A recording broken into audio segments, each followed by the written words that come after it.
দিয়া সোনার centre close আসবে দিয়া সোনাকে গিফট দিতে, তো দেখা যাক ওর সেন্টার ক্লোজ ওকে কি গিফট দিয়ে যায়। আসল সেন্টার ক্লোজার তো ওর পাপা, দিয়া সোনাকে বলে ওর সেন্টার ক্লোজার গিফট দিয়ে যাবে। তো দেখা যাক, চলো বাইরে যাই আমরা।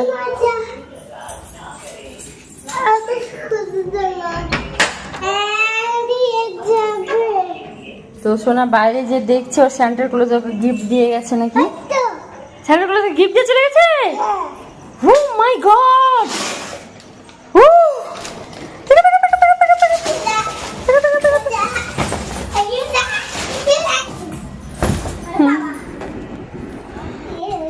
তো আমার সোনার সেন্টার ক্লোজার অনেক দিন থেকে ভাবছি আমার সোনাকে সেন্টার ক্লোজার গিফট দিয়ে যাবে, গিফট দিয়ে যাবে। তো ফাইনালি গিফটটা চলে এসেছে, ওর সেন্টার ক্লোজার ওকে দিয়ে গেছে। তো চলো আমি গিফটটা খুলে দেখি সেন্টার ক্লোজার ওকে কি দিয়ে গেছে। দেখ সেন্টার ক্লোজার